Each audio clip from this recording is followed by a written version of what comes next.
Allez, coucou tout le monde. Alors, tracer un carré ou un rectangle, c'est une petite révision. C'est le moment de s'entraîner à la maison. Pour ça, il vous faudra votre équerre et un crayon de bois taillé et une gomme pas très loin si jamais vous vous trompez. Donc on commence avec le carré. Tracer un carré ABCD de 5 cm de côté. Première chose que vous allez faire, c'est tracer un premier segment de 5 cm. Je vous rappelle que pour tracer un segment, donc je marque le point ici, déterminé par mon trait. Je positionne bien le 0, je trace jusqu'au 5, ou alors je dépasse légèrement, et je suis bien précis.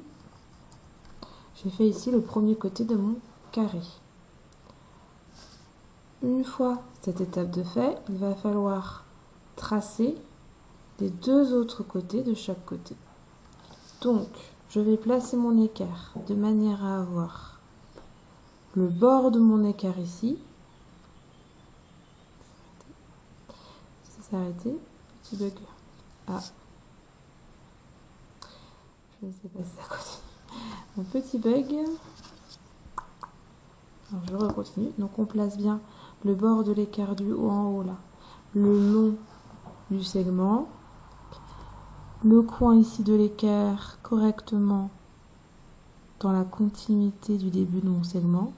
Ensuite, je trace. Je peux prolonger ici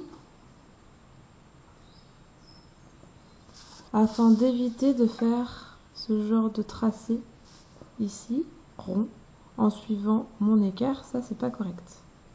Moi, je veux que ce soit en angle droit. Une fois que c'est fait ici, je détermine ma longueur, en l'occurrence 5 cm. J'ai donc de nouveau un autre côté. Et là, moi, je vais refaire la même chose que je viens de réaliser ici, en bas. Je vais donc replacer mon équerre bord à bord. Vérifier que je sois bien dans l'alignement. Et tracer. Donc là, moi, j'ai un petit décroché là, pas correct dans mon équerre. Mais bon. Voilà. Je vais ensuite remesurer 5 cm en veillant à être précise. Et une fois que c'est fait, je vais pouvoir rejoindre les deux points ici correctement. Je dois ensuite vérifier la longueur, parce que je peux m'être trompée, et surtout les angles droits. Vous savez qu'un carré a 4 angles droits. Donc si je ne me suis pas trompée, je dois avoir un angle droit ici, un angle droit ici, un autre en bas, exactement ici, et puis celui-ci j'ai fait tout à l'heure. Je dois vérifier également la longueur. Je dois donc avoir 5 cm ici, 5 cm ici, et la même chose des autres côtés.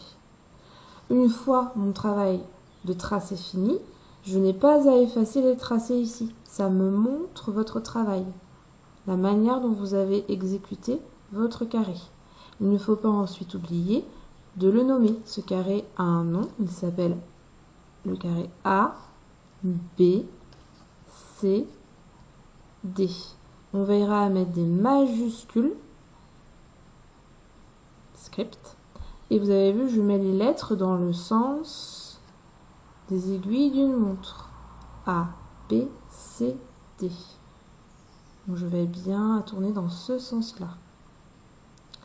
À vous de jouer.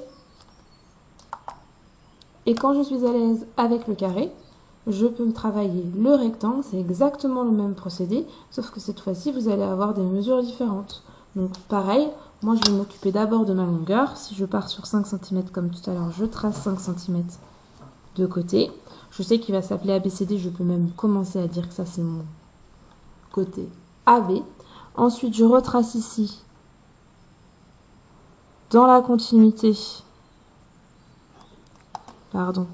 mon côté qui va être ici à 3 cm. Je mesure 3 cm. Bon, là, avec mon ordinateur, je suis un petit peu embêtée. On va dire que c'est là. Et je retrace ensuite la même chose.